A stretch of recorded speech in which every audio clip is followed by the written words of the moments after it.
Nós estamos discutindo o livro do Paulo Freire, Pedagogia da Autonomia, nesse sentido de olhar, porque esta obra é a obra que traz o Paulo Freire com toda a estrutura que ele foi escrevendo ao longo da vida neste livro. Nesse livro contém, então, toda a ideia de Paulo Freire, que eu vou complementando aqui com coisas que não tem no livro, para nós entendermos. Paulo Freire está posto no nosso concurso, é uma tendência pedagógica, né?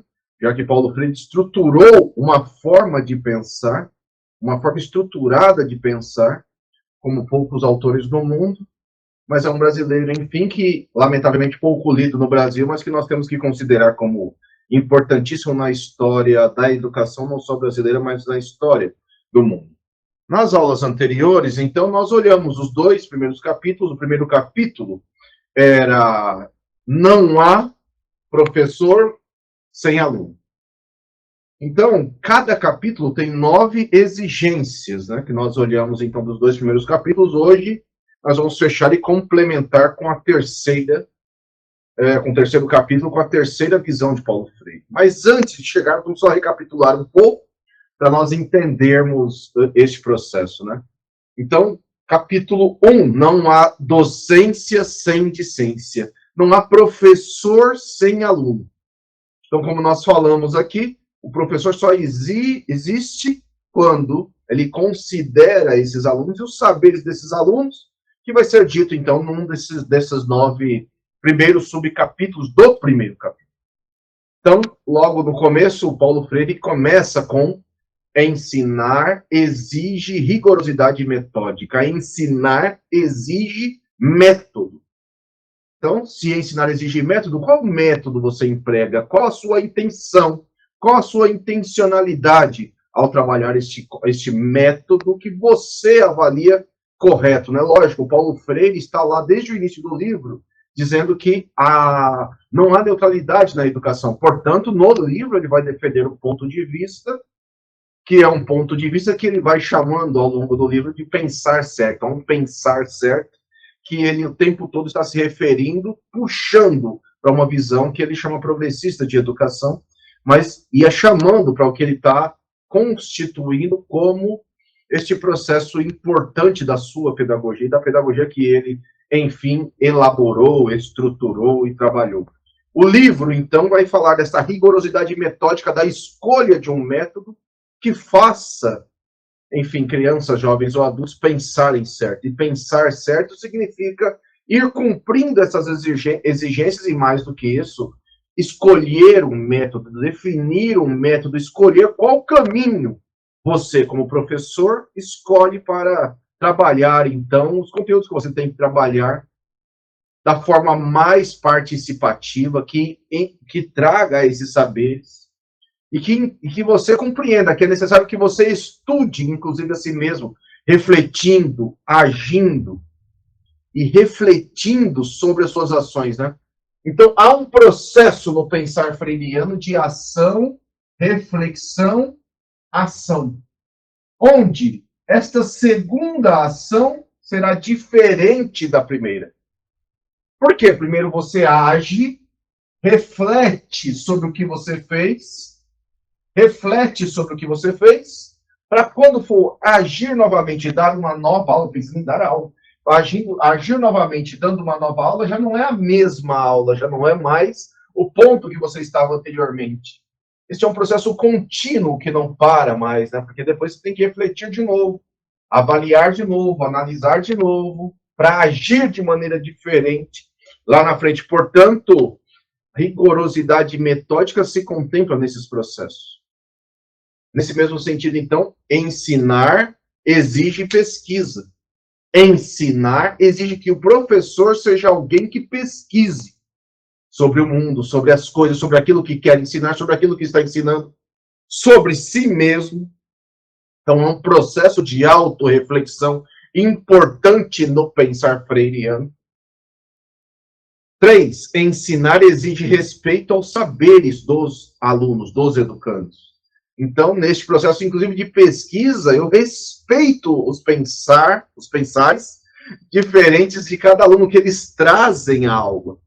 Ensinar exige respeitar esses saberes. Portanto, alunos têm saberes, crianças, jovens ou adultos têm saberes. Quais saberes? Paulo Freire vai chamar esses saberes de leitura do mundo. Eles trazem uma leitura do mundo. Elas podem até não ser as mais adequadas do seu ponto de vista, mas é a leitura que eles conseguem fazer daquele momento histórico, do seu lugar, que é diferente do lugar do professor, e eu respeito esses saberes. Respeitar significa dialogar com esses saberes, contrapor, problematizar esses saberes, muitas vezes porque esses saberes saiam do lugar comum ou do senso comum. Um outro ponto é ensinar exige criticidade. Ser crítico não é falar mal, falamos isso aqui, né? Ser crítico não é falar mal. Ser crítico é trabalhar um processo onde eu fundamento, seja a minha crítica positiva ou negativa, eu fundamento esta crítica. Fundamentar esta crítica é parte importante do processo crítico. Então, seja esta crítica positiva ou negativa, eu preciso criar estes fundamentos, elencar esses fundamentos, dizer esses fundamentos para apoiar minha crítica numa base sólida. Ensinar exige estética. Portanto, ensinar, Paulo Freire, em outros livros, vai falar assim, ensinar exige uma boniteza. Há uma boniteza no processo de ensinar. Eu trago o meu melhor, eu trago o melhor, eu trago potência, eu trago a minha potência para se encontrar com a sua potência de aluno, e mais do que isso, né? Eu olhar as questões culturais, estruturais que nos formam no dia a dia, a partir do seu olhar de aluno também, que ele também se problematize, que ele também questione, que ele também se questione. E esses processos todos, enfim, vão acabar encadeando uma ética, a ética de você fazer e falar aquilo, né? Aquilo que você fala, você tem que fazer. Então, o próximo subcapítulo também ajuda nesse sentido dessa discussão, né? Que é ensinar exige corporificar as palavras pelo exemplo. Então, eu corporifico as palavras a partir do meu próprio exemplo, coloco no meu corpo. Eu tenho dito assim, que eu não posso dizer estude se eu não estudo. Eu não posso dizer leia se eu não leio. Então, eu preciso estruturar este pensamento estruturar o que eu falo, entender o que eu falo, para quando eu for trabalhar, enfim, com os meus alunos, eu estou dizendo coisas que eu também faço, né? Eu não estou falando, faça uma coisa que eu faço outra. Eu estou dizendo, faça aquilo que você diz. E aí, a partir de mim mesmo, do meu corpo, do meu exemplo, da minha palavra, eu também executo essas ações neste campo, pelo exemplo, né? Eu mostro que eu executo isso. Ensinar exige risco, um outro ponto, ensinar exige risco, portanto, a necessidade de se arriscar, de tentar, de errar. Errar faz parte do processo, errar é processo de tentativa, de acerto, errar é importante no processo de ensino-aprendizagem. Aceitar o novo, portanto, o novo, a novidade é sempre importante, e eu vou agregando essas novidades, essas inovações também no meu fazer pedagógico, na minha rigorosidade metódica, para respeitar esses saberes também, até para que se eu tenho, por exemplo, outro exemplo, nativos digitais, como é que eu vou entendendo? Eu preciso, como professor, ir atualizando das novas tecnologias para conseguir dialogar com esses meninos que já nascem, por exemplo, com essa novidade. E rejeição a qualquer forma de discriminação. Portanto, eu, professor, não aceito, não, eu quero discutir esses pontos, eu trago essas questões. E é lógico, nós já olhamos aqui, a partir da própria LDB, que a própria LDB, a legislação brasileira, vai falar que é necessário trabalhar aspectos da cultura negra, da cultura indígena, integrar esses saberes, não em datas, mas ao longo de todo o processo, não aceitando nenhum tipo de discriminação e discutindo o que é a discriminação. Ninguém nasce exatamente racista, ou machista, ou homofóbico, nada disso. Ninguém nasce, mas nós aprendemos esses processos socialmente. Como é que esses processos aprendidos socialmente eu tenho que discutir? E preciso discutir. Ensinar, o penúltimo ponto é ensinar exige reflexão crítica sobre a prática. Então, ensinar exige reflexão crítica sobre a prática. Eu reflito sobre aquilo que faço, volto ao mesmo ponto anterior, né? Ação, reflexão, ação. Eu reflito sobre o que faço, eu reflito sobre o que estou executando. Eu penso elementos que eu posso melhorar na minha aula, no meu cotidiano, na minha ação. Eu refaço coisas que eu acho que posso ter errado, que eu fiz, refiz. Aliás, de certa forma, é sempre pensar, a gente está sempre neste processo evolutivo, neste processo de avançar nos conhecimentos. Ensinar, e o último ponto do primeiro capítulo, não há docência sem discência, né? Que no final do próprio capítulo, Paulo Freire vai dizer assim, é uma docência, né? É uma docência de ciência, um não existe sem o outro. E um necessita do outro para existir. Para fechar o primeiro capítulo, a nona exigência é ensinar exige o reconhecimento. Você se reconhecer. Então, quem é você? Qual a sua identidade? Qual a sua identidade social, econômica, política, cultural? E aí, nesse sentido mesmo, né, é a primeira vez na história do Brasil que os professores são do mesmo extrato social dos seus alunos.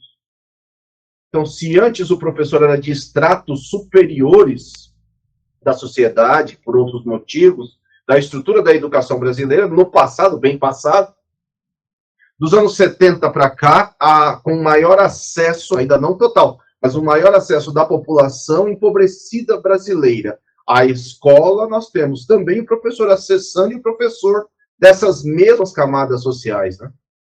Então, eu tenho até dito assim, o professor pode até ter um carro bom, né? Vai lá no estacionamento da escola, os professores têm carros bons, vírgula, mas ao mesmo tempo o professor tem um carnê gigantesco, portanto não dá para o professor achar que ele é de um extrato superior aos seus alunos, ele é do mesmo extrato social. Então, de certa forma, se os seus alunos são empobrecidos, o professor hoje também é. Como é que eu me vejo nesse processo? Como é que eu me engajo nesse processo? Como é que eu entendo este processo do que significa ser professor nas condições que nós temos de identidade? Qual a sua identidade cultural? Qual a sua cultura? Como é que você olha a cultura, né? E, de certa forma, é preciso entender, assim, as novidades também, de novo, a novidade que os alunos trazem, do que pensam sobre cultura e tudo mais, o professor precisa considerar. O professor precisa considerar qual a nossa identidade cultural, mesmo brasileira, do que significa ser brasileiro, do que significa viver numa cidade na periferia, ou de uma cidade que não é exatamente o centro, e mesmo numa cidade talvez grande como São Paulo, pensando numa cidade grande como São Paulo, como é que é viver nesse outro espaço que é a periferia da cidade. No capítulo 2, ele vai falar desse ponto que é ensinar 2. Ensinar não é transferir conhecimento. Portanto, o professor não transfere conhecimento, o professor não é salvacionista. O professor estrutura um saber de não transferência, o professor busca a transformação. O professor busca a transformação. Nesse sentido, então, a primeira exigência, então, que é ensinar não é transferir conhecimento, para explicar que ensinar não é transferir conhecimento, né? Ensinar exige, então, consciência do inacabamento. O professor nunca está pronto. O professor está sempre em desenvolvimento. O professor está sempre aprendendo, até porque se ele respeita os saberes dos alunos, ele traz esses saberes, dialoga com esses saberes, se relaciona com esses saberes, aprende com esses saberes. E ao aprender com esses saberes, ele pode, enfim, entender que ele é um ser inconcluso. É um ser em desenvolvimento o resto da vida, não à toa. Eu estou sempre falando, ok, entendo, há uma dificuldade, mas o professor, que eu falo assim, né, estude todos os dias meia hora por dia. Este processo, ele estuda todos os dias meia hora por dia para ele entender o mundo, a si mesmo, as suas relações com as crianças, jovens ou adultos de qualquer idade, para entender como é que esses saberes te tocam, para entender como é que esses saberes te modificam, e entender que você aprende com esses saberes, que o professor também tem uma leitura do mundo, porque ele se relaciona neste mundo, na sociedade, e vai aprendendo nessa sociedade que ele é um ser inconcluso e um ser sempre em aperfeiçoamento. Não há um teto. Nunca há um teto. Professor, cheguei no meu ponto máximo, né? De certa forma, eu tenho dito até, falei, né, até na última aula, falei um pouco assim, né? Você pode ter, né? Eu acabei de fazer um doutorado. Não é o final. Eu tenho dito assim, eu quero é mais, eu quero é mais, eu quero é mais, eu quero aprender mais, porque há muitas outras possibilidades de aprender. Uma outra exigência é ensinar, exige o reconhecimento de ser condicionado. Somos seres condicionados. A sociedade quer nos condicionar. Nos coloca em processos de condicionamento o tempo todo, ou de controle o tempo todo. Quer nos controlar, nos controla, nos deixa num determinado lugar. Não permite, né? Teve uma aula aí atrás que eu perguntei quem aqui estudou em universidade pública. Ninguém nessa sala levantou a mão, por exemplo. Então, a sociedade vai dizendo que nós, às vezes, não somos capazes, a gente vai aceitando isso, mas a sociedade quer nos condicionar para falar assim, você não pode, não pode, não pode. Como é que nós furamos, rompemos essas bolhas para entender que nós somos, sim, mas parte deste princípio, né? Eu me entendo como ser condicionado, eu entendo que a sociedade quer me condicionar, quer me colocar no lugar, e eu busco escapar deste processo de condicionamento. Eu entendo que a sociedade quer me controlar, quer me deixar em um determinado lugar, mas eu busco, reconhecendo que eu sou também limitado, ou me limitam, ou querem me limitar bastante, que eu consigo superar esses processos de condicionamento. De certa forma, é a mesma coisa sobre outros processos, né? Eu só consigo ser, falando de mim, Anderson, só consigo ser, numa sociedade que é racista, menos racista se eu me reconheço como racista para ir acabando dia a dia com isso.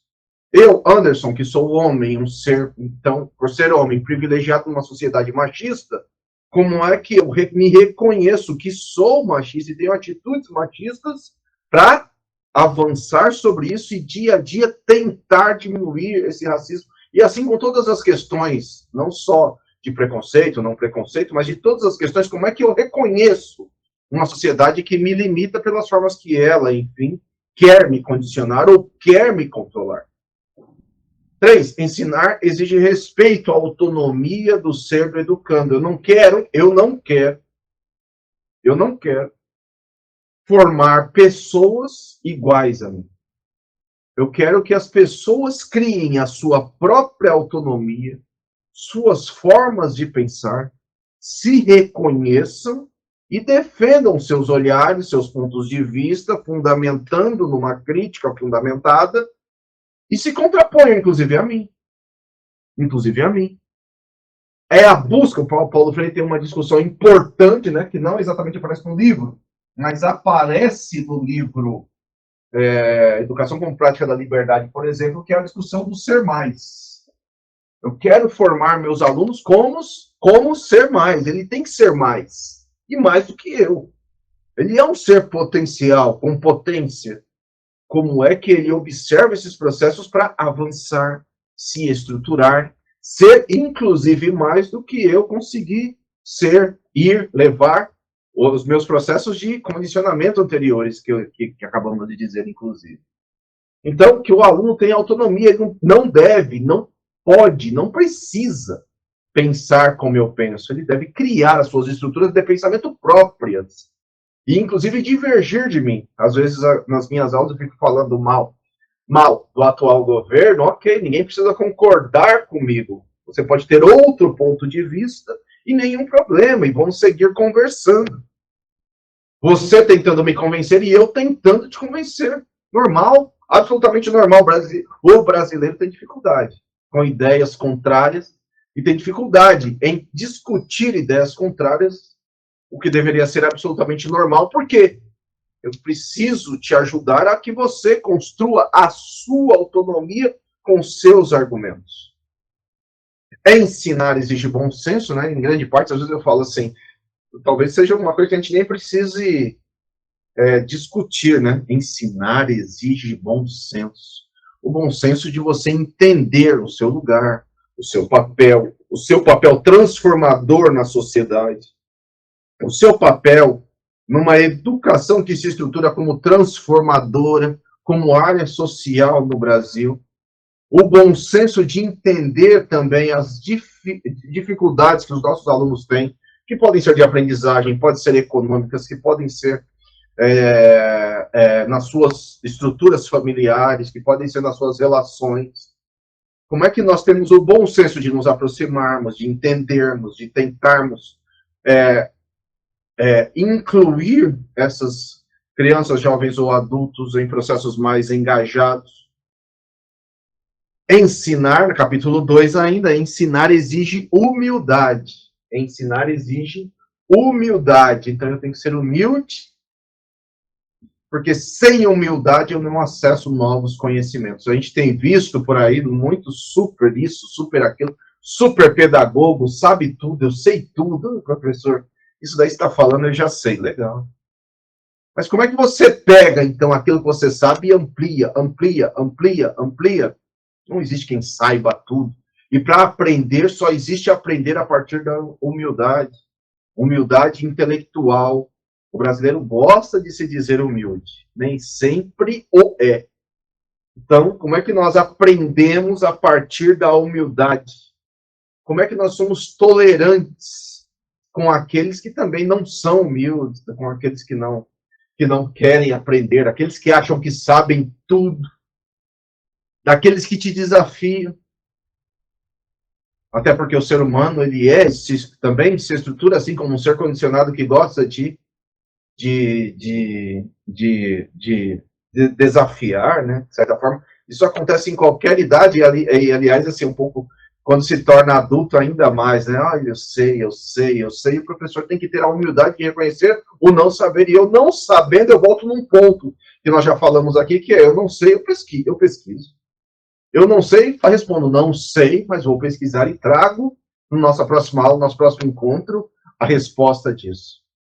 E também ensinar exige luta em defesa dos direitos dos educadores. Então, nós até falamos aqui do livro Professora Cintia Não, né? Até tentando dizer diferente, é dizer assim, né? Numa das cartas do livro Professora Cintia Não, na outra aula eu falei sobre o processo de greve, mas nessa aula eu queria falar sobre o processo, né, de que o professor estuda para ser professor, então, o próprio título do livro, né, ele é o professor, professora não é tia. Eu não sou tio de ninguém, até porque o tio é sempre aquele ser um pouco distante, né? Eu sou professor. E por ser professor, então, eu sou alguém que me preparei, que estudei, que sistematizo os saberes, esses saberes que a gente vai trabalhar em sala de aula, respeito os seus saberes, mas eu não sou o tio. Porque o tio pode ser qualquer um. Se a gente deixar crianças em especial, chamam todo mundo de tio. Eu sou professor. Eu tenho uma identidade de professor, portanto, eu quero ser tratado como professor, porque eu sou professor. E a minha autoridade, inclusive, porque Paulo Freire vai discutir a autoridade, a minha autoridade está posta neste ponto. De ser professor, o professor tem autoridade na sala de aula. Autoridade nunca é autoritária ou autoritarismo. Nunca. A autoridade é uma coisa no campo freiriano. Autoritarismo, outra bem diferente, que é combatido no campo freiriano. Ensinar exige apreender, captar a realidade. Então, eu só posso ensinar conectando o que eu quero ensinar com o mundo lá fora. Eu só posso ensinar conectando a realidade em qualquer coisa que eu queira ensinar.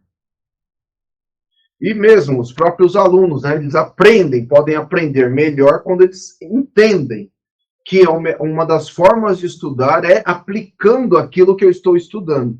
Aqui para professores eu falo assim, né, se você pegar algumas coisas que nós estamos discutindo aqui e captar isso, apreender a sua realidade e tentar cruzar o que a gente está discutindo com a sua realidade, é a melhor forma de estudar. Então, quando você estiver lá na sala de aula, se estiver em sala de aula, tente aplicar algumas dessas questões que você vai ver. Se arrisque a aplicar uma dessas questões que você vai ver o quanto você avança. o quanto você avança. Ensinar exige alegria e esperança, né? Às vezes essa coisa que a escola não esquece, né? Alegria, esperança, esperançar como até como um verbo. A escola traz um processo mais complexo de esperança, de esperançar, de tentarmos trabalhar mudanças na vida e operarmos, junto com eles, mudanças na vida dessas crianças, jovens ou adultos. E ensinar, né, no livro, no livro não, né, naquele momento Paulo Freire estudava um francês, o Snyder trabalha esse processo da alegria. A alegria precisa estar contida, né? Ensinar é um processo alegre, de acessar conhecimento, de acessar o novo, de abrir portas, de certa forma até de olhar um pouco como Sócrates falou, né? Quanto mais sei, menos sei, menos eu vejo que eu sei. Quanto mais aprendo, tanto mais portas vou abrindo, que o desconhecido eu vou acessando ainda mais conhecimento que antes eu não acessava. Então, ensinar exige alegria e esperança. Se ensinar exige alegria e esperança, é porque a mudança é possível. Ensinar exige a convicção, que você tenha convicção, de que a mudança é possível e a escola é que faz e opera processos de mudança. A escola é transformadora de vidas, de pessoas, de relações, de contatos, de mundos. Ensinar exige que você compreenda que você é transformador, que você transforma as realidades, mas transforma quando você transforma a sua também. Se você estiver parado no tempo, você não consegue fazer com que os outros se movam. Você movimenta. O professor cria movimento. E ensinar exige curiosidade. Ensinar exige curiosidade. Se eu quero crianças, jovens, adultos curiosos, a escola é o lugar da pergunta, da perguntação, e não da resposta, né? Por quê? O professor é um problematizador do cotidiano.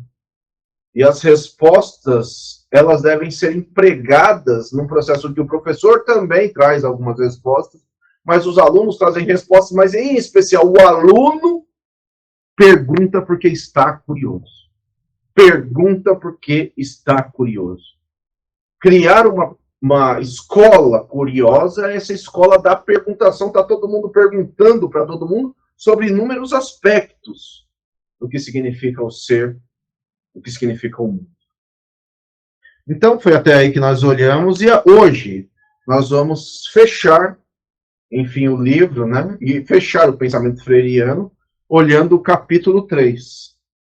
O capítulo 3, terceiro e último capítulo, também tem 9 exigências, no livro Pedagogia da Autonomia, e o capítulo 3 é ensinar é uma especificidade humana. Ensinar é algo absolutamente humano. Ok, mas não é natural, também precisamos entender que não é natural. Ensinar é algo que os seres humanos, ao construírem cultura, ou seja, todas as mudanças que operaram nos últimos tantos milênios, o ser humano, então, pôde chegar até este momento e até este momento histórico que nós vivemos. Ensinar é uma especificidade humana. Ensinar é parte da cultura desenvolvida.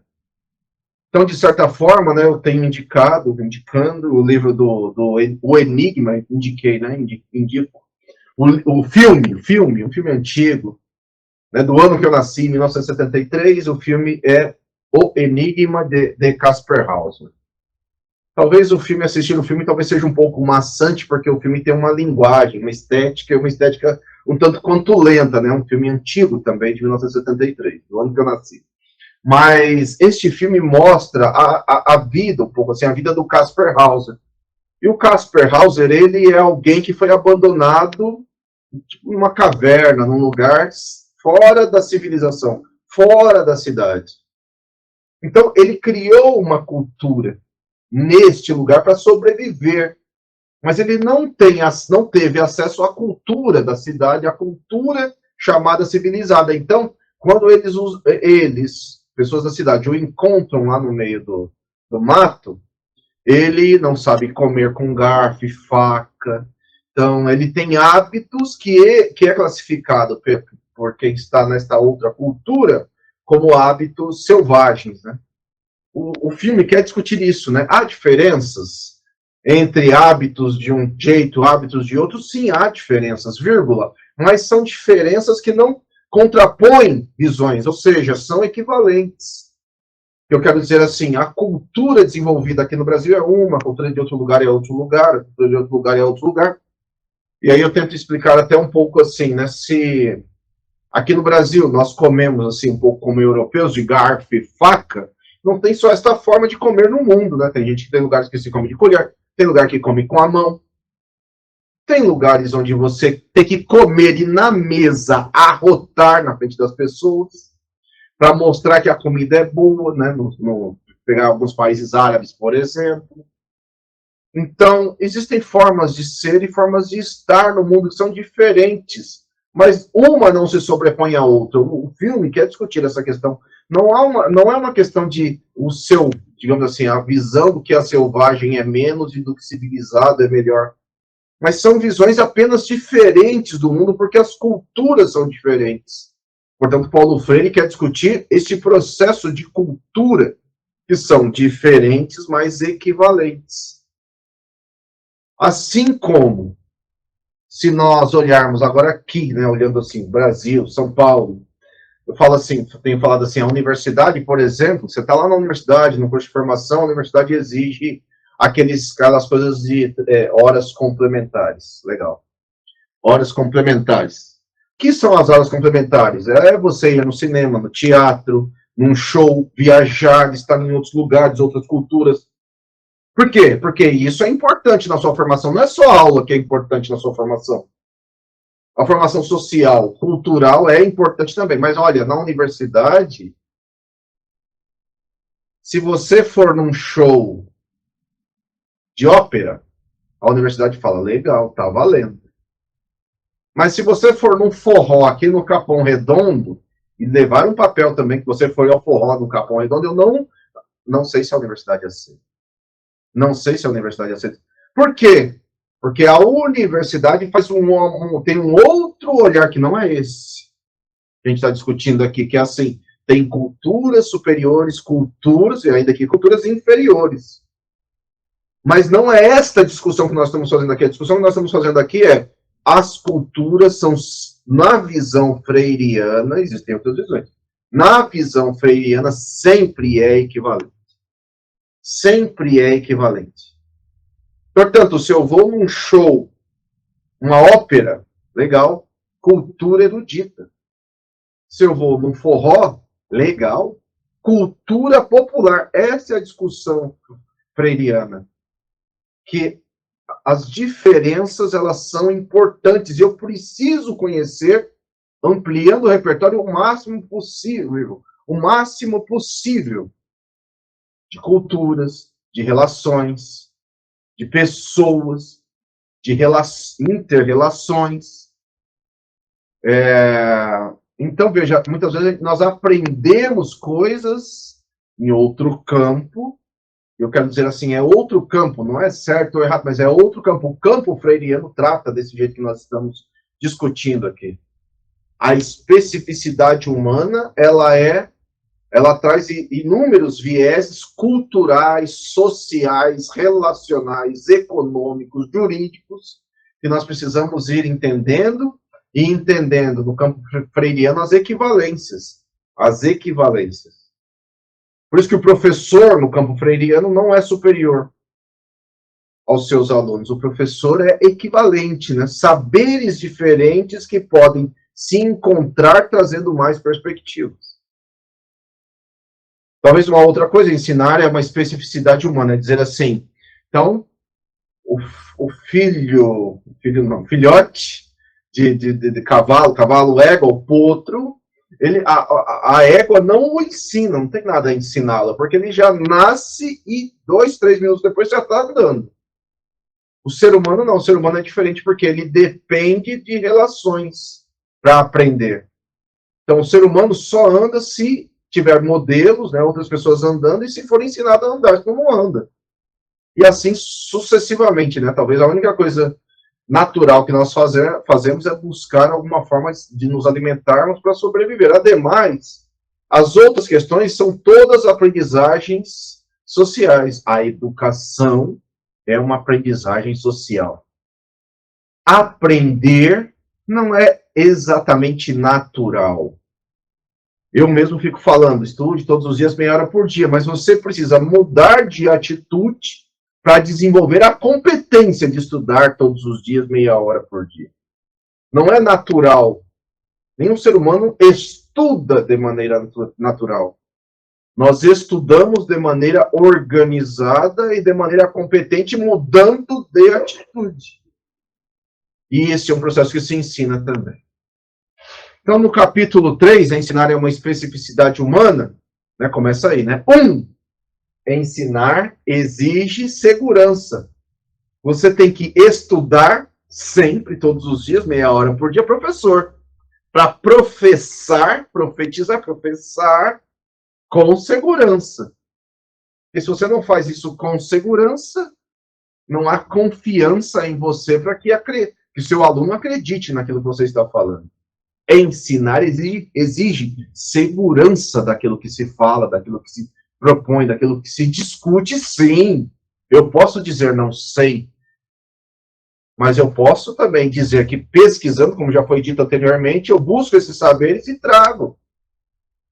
Humildemente reconhecendo que eu posso buscar segurança estudando.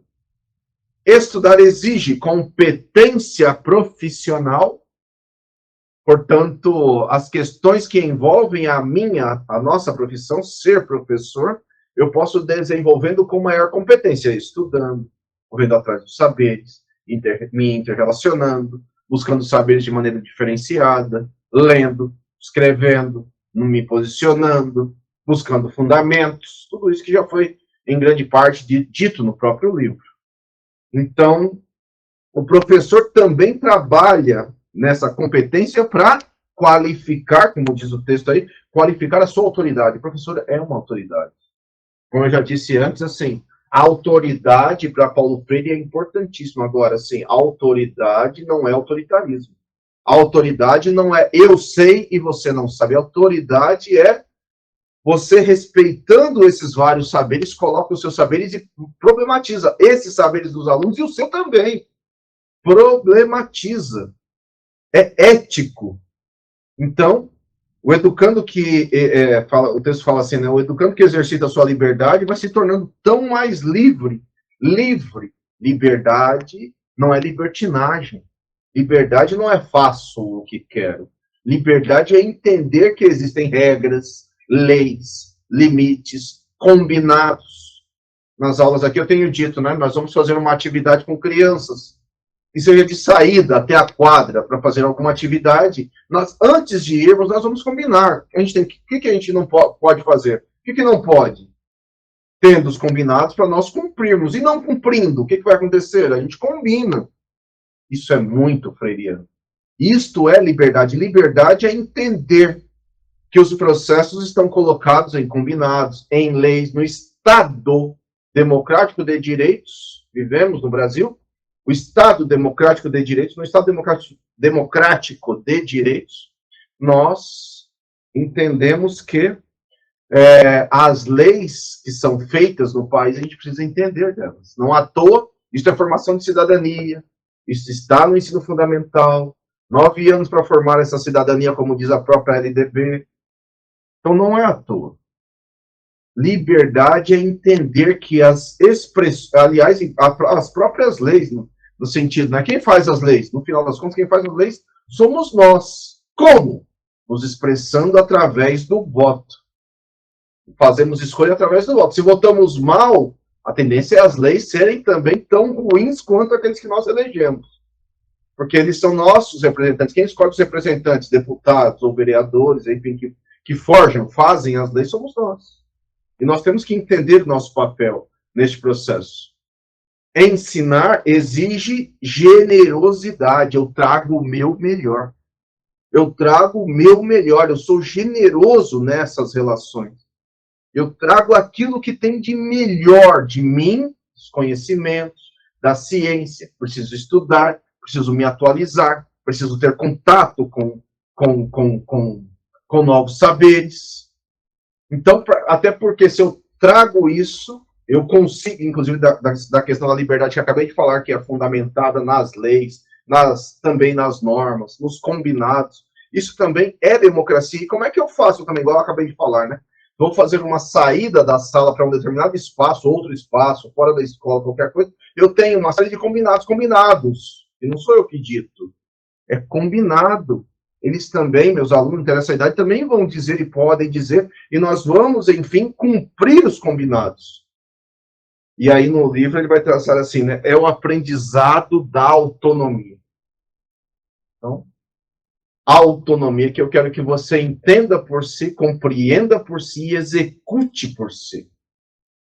2, ensinar exige compromisso. Comprometimento, compromisso.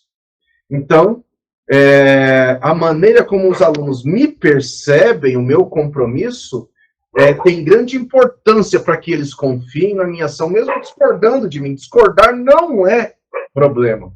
Não é problema.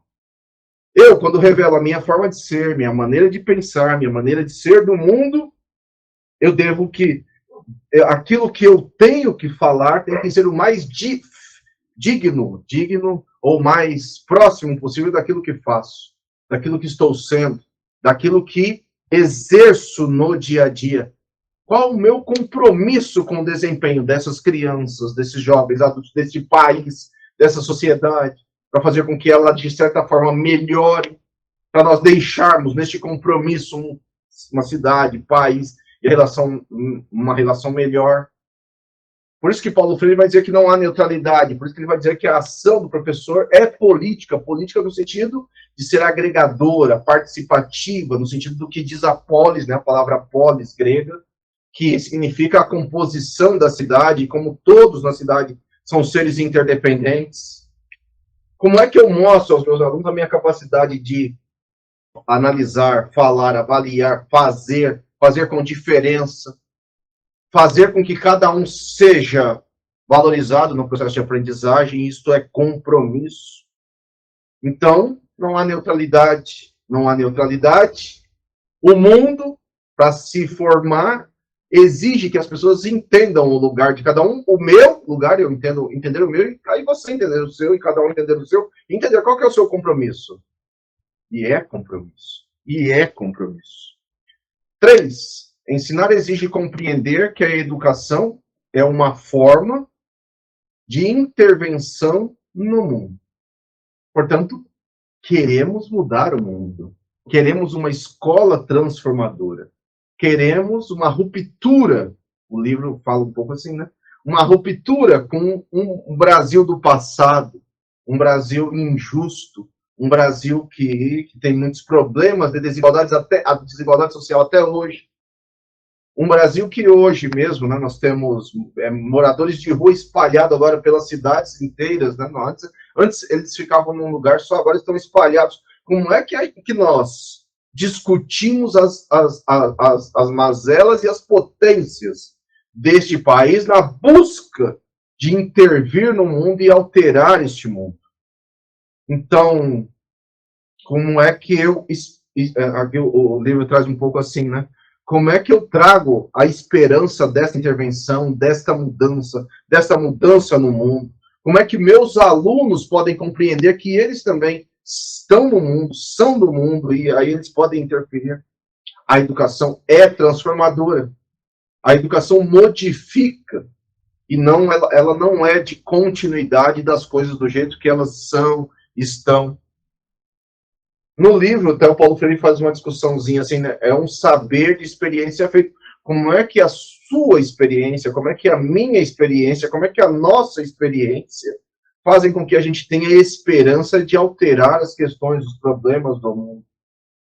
E, de certa forma, sim, né? Se somos todos esse ser mais, como é que nós juntamos as nossas potencialidades para alterarmos essas realidades? 4, ensinar exige liberdade, eu já disse. Liberdade não é libertinagem, não é faço o que quero. Liberdade não é. Liberdade é uma coisa, libertinagem é outra. Libertinagem é cada um por si, Deus por todos. Liberdade, eu me reconheço como alguém que tem limites, porque existe você, existe o outro, existe o outro. Portanto, por isso que eu tenho dito assim, né? Num Estado democrático de direitos é compreender as leis, é compreender que existem limites, é compreender os meus direitos e deveres, é compreender que as decisões podem ser tomadas coletivamente e não só individualmente, e que o professor exerce esta autoridade, a autoridade de professor, sem ser autoritário. Aliás, se ele é autoritário, ele corta, poda todas as liberdades. Liberdade não é fazer o que eu quero, liberdade é cumprir todos os combinados. Por isso a gente tem combinado sempre, por isso a gente faz junto, por isso às vezes, e preferencialmente a maioria das vezes, decide junto, para que eu me comprometa e você se comprometa, eu professor e você aluno e todos nós. Liberdade de fazermos os combinados e cumprirmos os combinados, de cumprirmos a lei, de cumprirmos as questões legais, né, de lei, e de exercermos a autoridade. O professor é o ser da autoridade um determinado saber. Eu até tenho dito assim, né, por exemplo, aqui no curso, sei lá, eu poderia dar aula de matemática, mas eu não sou autoridade de matemática, eu nem sou formado. Eu gosto de matemática, eu entendo, ok, mas eu não sou formado. Então, no nosso curso eu vou trazer um professor da área de matemática, formado em matemática, por quê? Porque ele tem autoridade matemática, eu não. Eu posso ser alguém que goste, mas não tenho autoridade para tratar dos elementos daquilo. Ter autoridade é esse saber. O professor tem a autoridade do saber sistematizado, que é um tipo de saber, vírgula. Mas o aluno também tem o seu saber, o saber de experiência feita, o saber de experiência vivido, o saber a partir da sua leitura do mundo, que pode ser, deve ser complementar aos meus saberes e eles se entrelaçarem. Portanto, olha, até o texto fala assim, né? Essa junção liberdade e autoridade é construção de autonomia, é amadurecimento, é um vir a ser, aliás, é um vir a ser que é sempre, né? Eu conquisto, avanço, mas eu quero um vir a ser mais, vir a ser mais, vir a ser mais, vir a ser mais. Quanto mais eu assumo a liberdade, tanto mais autoridade você consegue conquistar, sem autoritarismo. 5. Ensinar exige tomada consciente de decisões. Eu tomo decisões.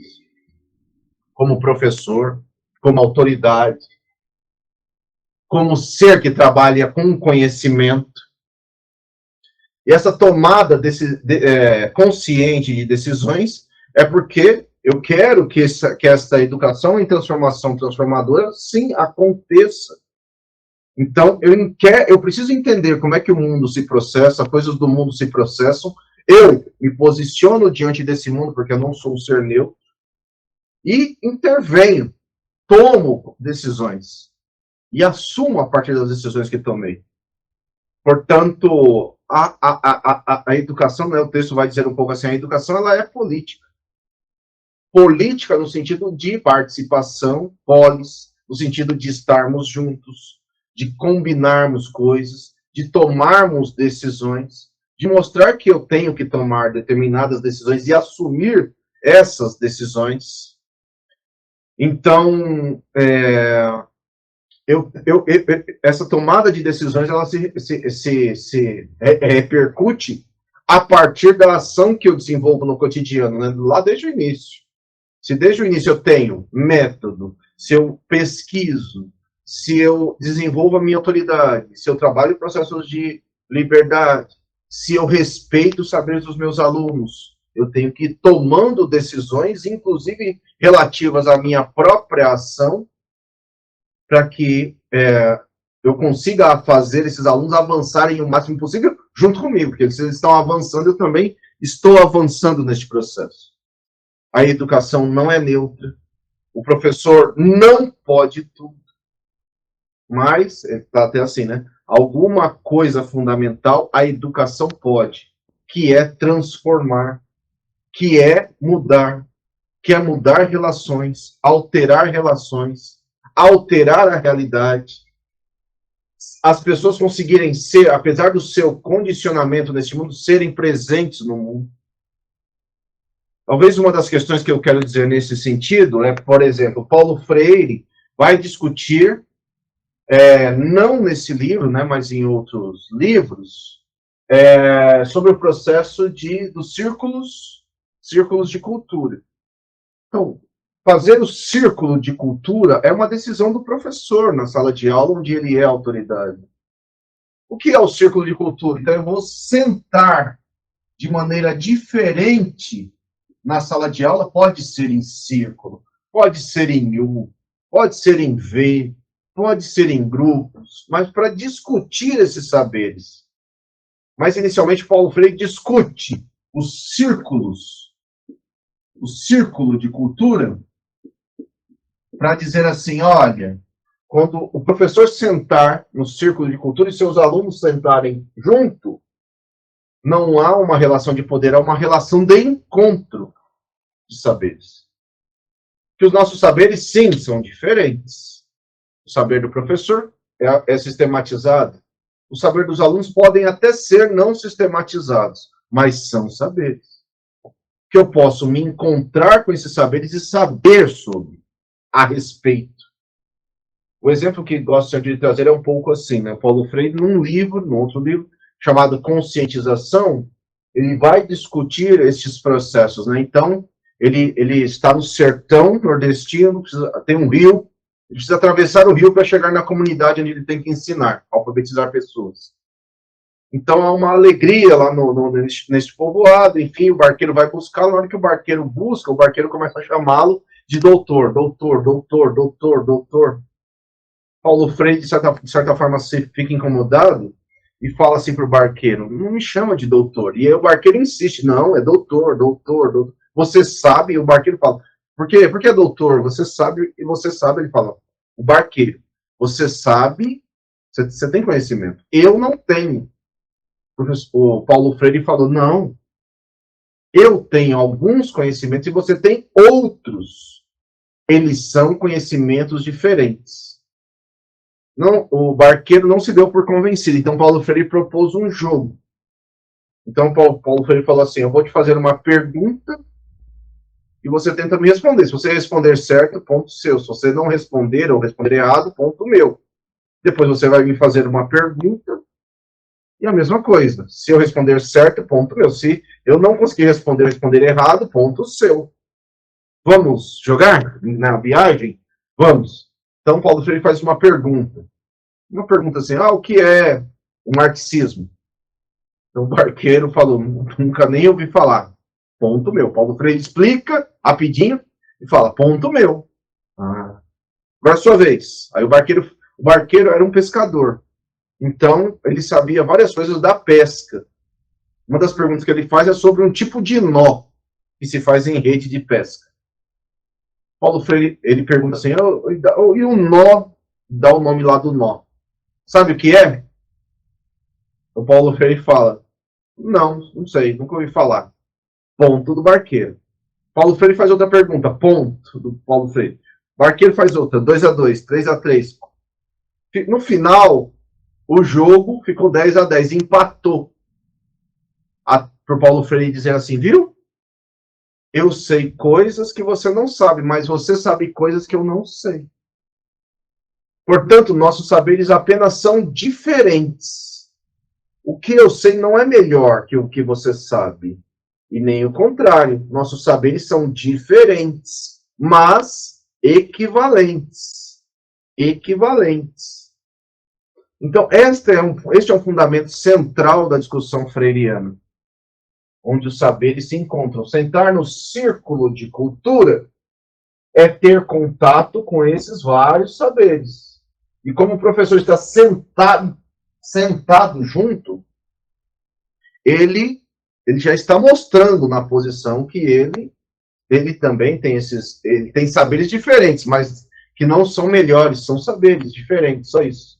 Não são melhores, são diferentes, apenas isso. Que podemos discutir a partir dos seus e a partir dos meus. Círculo de cultura. Mas, de novo, assim, né? Igual no ponto que nós estamos discutindo, assim, tem que ser vontade, desejo do professor. 6. Ensinar exige saber escutar.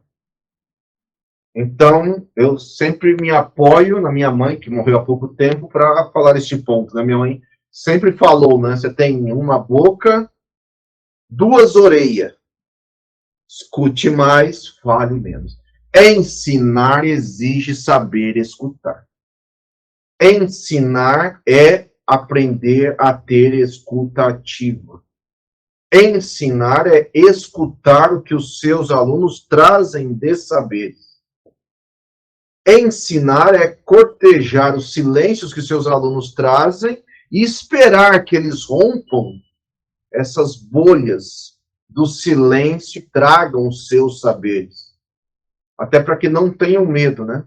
Na aula anterior até falei a coisa do ditongo, tritongo.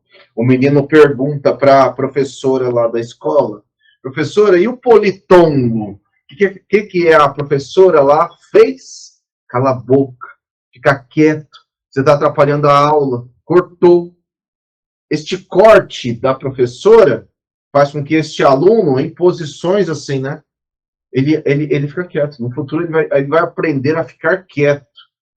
Vai ter até medo de falar, medo de se posicionar, medo que alguém o mande calar a boca quando a professora poderia viver que é um saber que ele está trazendo e aproveitar esses saberes do politongo, até para dizer que não existe, mas a partir daquilo problematizar, discutir e aprofundar sobre o ponto que foi trazido pelo aluno, ainda que de maneira equivocada. Não preciso dizer que é errado, eu preciso dizer que não existe. Explicar por que não existe, já que é aquilo de tombo, tritongo, essa coisa louca, que eu estou ensinando. Então, você aproveita saberes, você escuta, sem ser autoritário, né, irmão? Calar a boca é muito autoritário. Calar a boca, mandar calar a boca é muito autoritário, né? Olha, o professor autoritário se recusa a escutar os alunos, impede a afirmação do educando como sujeito de conhecimento, educando como arquiteto da sua própria prática de conhecimento. E antes está até assim, né? Quem tem o que dizer deve desafiar quem escuta, no sentido de quem escuta, diga, fale, responda, numa escuta ativa, compreensiva, total desses saberes. 7. Está acabando. 7. Ensinar exige reconhecer que a educação é ideológica. Já foi dito em grande parte desde o início, né? Já que a educação não é neutra, a educação, qualquer tipo de educação, em vários campos, né? Existem muitos campos de educação, muitos lugares de educação, a educação é sempre ideológica. A do próprio Paulo Freire é ideológica, todas são. E mesmo aquele que fala que, não, aqui nessa escola a educação é neutra. A educação neutra não existe. Ela neutra é mentira. E, portanto, também ideológica. Portanto, todo tipo de visão, de mundo, de pessoas, ou daquele que fala que não faz, daquele que se omite, a omissão também é ideológica. Também é ideológica. Então, não existe reconhecer que a educação é totalmente ideológica. Em todas as áreas, em todos os campos, inclusive essa que o Paulo Freire está falando. Quando o Paulo Freire quer mexer na arquitetura da sala de aula, dizendo, olha, vamos experimentar o risco dos círculos de cultura, nos encontrarmos com esses saberes, encontrar formas de discutir outros saberes. Isso também é ideológico, quer queira, quer não.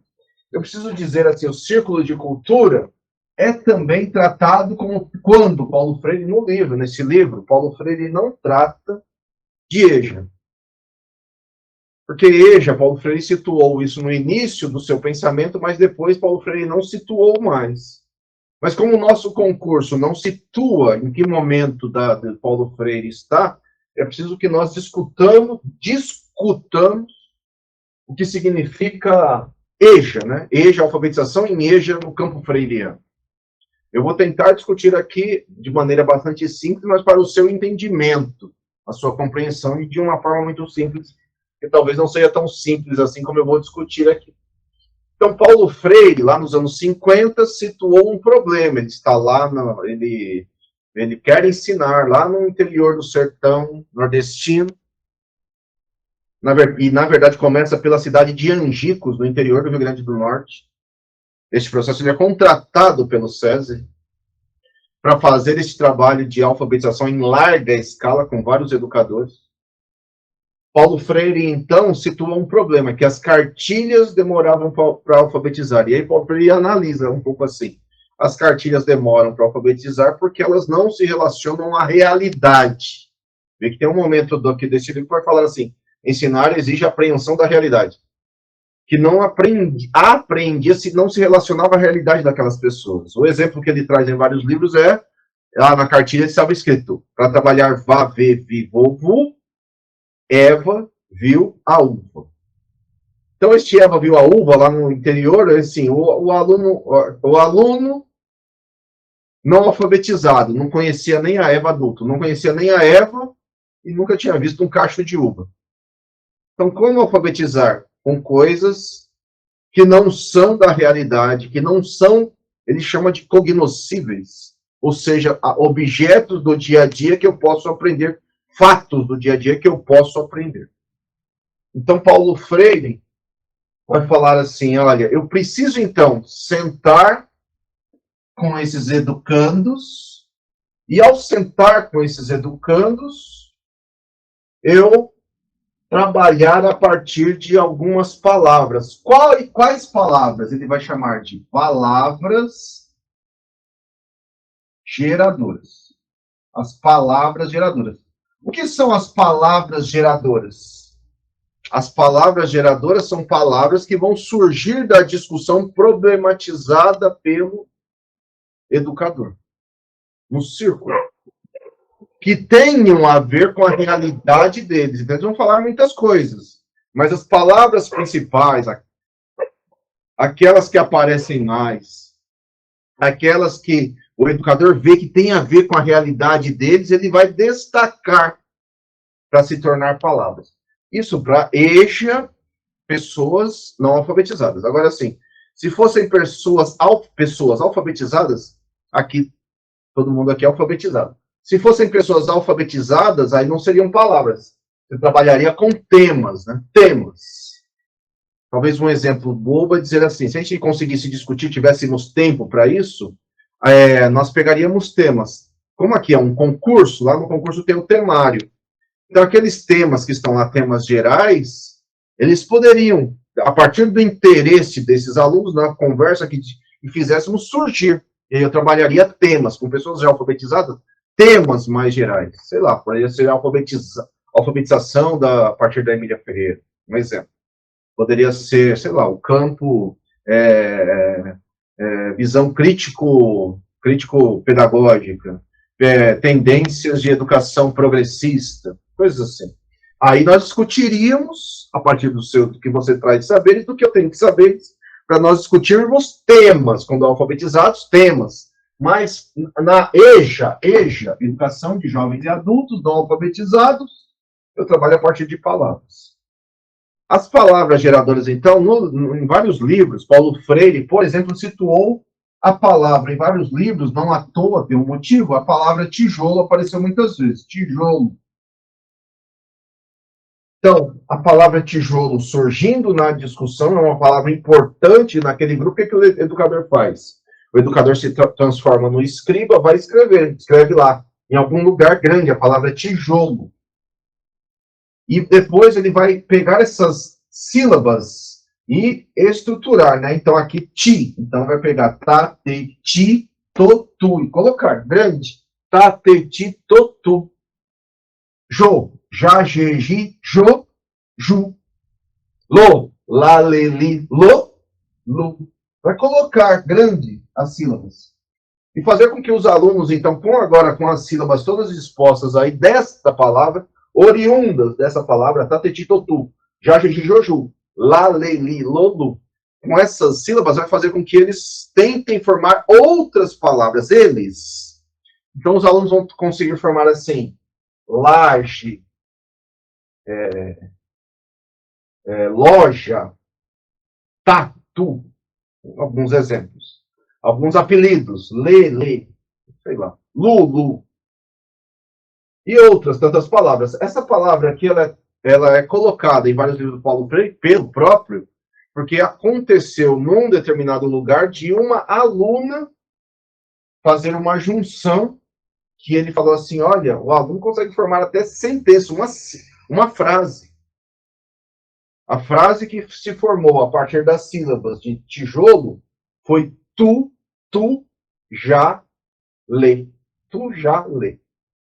Tu já lê. Tu já lê.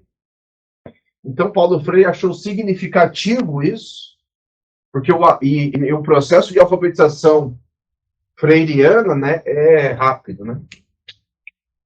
Então, o aluno em 30 dias, 40 dias, 50 dias no máximo está alfabetizado. Por quê? Porque as palavras são do cotidiano. E mais do que isso, é um jeito fácil de se brincar com elas, porque os alunos começam a pensar no seu cotidiano outras palavras e a trazer outras palavras, ou a eles mesmos separarem sílabas e tentar formar outras palavras, a partir das palavras geradoras. Paulo Freire desenvolveu isso no interior no interior do Brasil, de maneira em escala grande, com vários educadores. Paulo Freire, na época, né, pediu para um amigo, que é artista plástico, que é o Brenan. Se você vai hoje ao Recife, você encontra obras do Brenan, o Museu do Brenan. Brenan é um artista recifense importantíssimo. Foi, né? Foi porque morreu há pouco tempo, mas o Brenan, Paulo Freire pediu para ele desenhos que problematizassem a vida sertaneja, a vida no sertão nordestino. E o Brenan fez esses desenhos. Paulo Freire era um entusiasta de novas tecnologias, usou o retroprojetor para projetar essas imagens na época e para problematizar nos círculos de cultura com seus alunos e os alunos das suas turmas, né, com outros educadores. Paulo Freire. Esse autor, infelizmente, pouco lido e pouco reconhecido no Brasil. Então, veja, olha o próprio Paulo Freire, no livro Pedagogia da Autonomia. Os avanços científicos e tecnológicos devem ser colocados a serviço dos seres humanos. Então, a ética, a sua discussão deve ser ética, inclusive para nós lidarmos com as novas tecnologias, lidarmos com processos de aprendizagem a partir das novas tecnologias. Paulo Freire era um entusiasta de novas tecnologias. Aqui na cidade de São Paulo mesmo, se as EMEFs hoje já têm há muito tempo salas de informática, quem implementou as primeiras salas de informática foi Paulo Freire. E quem regulamentou foi na época do Paulo Freire. Então, palavras geradoras para alfabetizar, uso dos recursos tecnológicos, para trabalhar conhecimento, para fazer com que o aluno consiga discutir e problematizar questões do cotidiano. 8. Ensinar exige diálogo, dialogicidade, aproximação. Quanto mais diálogo, tanto mais Paulo Freire. Quanto mais dialógica a educação, tanto mais Paulo Freire. Então, é a partir da relação dialógica que eu aprendo, escuto na minha escuta ativa e me posiciono no mundo de maneira ativa, ouvindo, sendo presente a partir do diálogo. Porque o diálogo é, eu falo, mas te possibilito falar. Eu falo, mas te possibilito falar. Se você se posicionar, e eu aqui, ó, numa escuta presente, ativa. E o último item, enfim, do livro, né? A última exigência, né? São 27 exigências. 3 capítulos, 9 exigências em cada uma, 27 exigências. Ensinar exige querer bem aos educandos. Ensinar, Paulo Freire trabalha algumas palavras ao longo de todas as suas obras: amor, amorosidade, não de maneira piegas, alegria, não de maneira piegas, mas falando é necessário trabalhar com alegria, porque eu estou trabalhando conhecimento. É necessário trabalhar nesse processo de querer bem com amorosidade, porque eu trago o meu melhor. Eu quero que eles avancem comigo e sejam ser mais que eu. Eu quero, diferentemente de outras posições ou de outras formas ideológicas também, Paulo Freire também é ideológico, já falei, mas assim, de outras formas de educação, eu quero com que os meus alunos não recebam uma educação bancária. Não recebam uma educação bancária. No livro Pedagogia do Oprimido, uma grande discussão do Paulo Freire diz respeito à educação bancária. Então, neste livro aparece até muito pouco, mas eu quero dizer assim, é um ponto importante, pode aparecer em concurso, geralmente aparece, né, a questão da educação bancária. De certa forma, é simples o entendimento, mas eu preciso falar para que você entenda, e se cair lá, você consegue resolver. Paulo Freire discute a necessidade de combater a educação bancária. Então, se nós pegássemos autores do passado, importantes do passado, de 200 anos atrás, que é quando nós estudamos pedagogia, estudamos alguns autores de 200 anos atrás para entender. Autores que falavam assim: criança é um ser que não pensa e que ela é uma tábula rasa, onde o adulto é que vai, nesta tábula rasa, vai colocar as coisas, os saberes de adultos. Paulo Freire quer dizer assim: não é isso. Meu aluno não é tábula rasa. O aluno não é algo, não é como um banco. Paulo Freire fala assim, né? Não é como um banco. Num banco, você vai lá e deposita. Educação bancária é igual um banco. Você deposita um dinheiro e depois de um tempo você volta lá e quer receber esse dinheiro, pegar esse dinheiro de volta porque ele é seu, está lá só depositado. Paulo Freire quer dizer assim: educação não é isso. Eu deposito no meu aluno um saber, como se fosse colocar na cabeça dele o meu saber, e depois de um tempo eu exijo que ele tire esse saber e sei lá, faça uma prova, por exemplo. Isso não é educação, isso é educação bancária.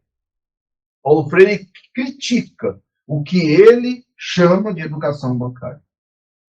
O que ele chama de educação bancária. Então, eu não deposito saberes. Ensinar não é transferir conhecimento. Nós vimos aí no capítulo 2. Ensinar não é transferir, não é colocar no outro os meus saberes.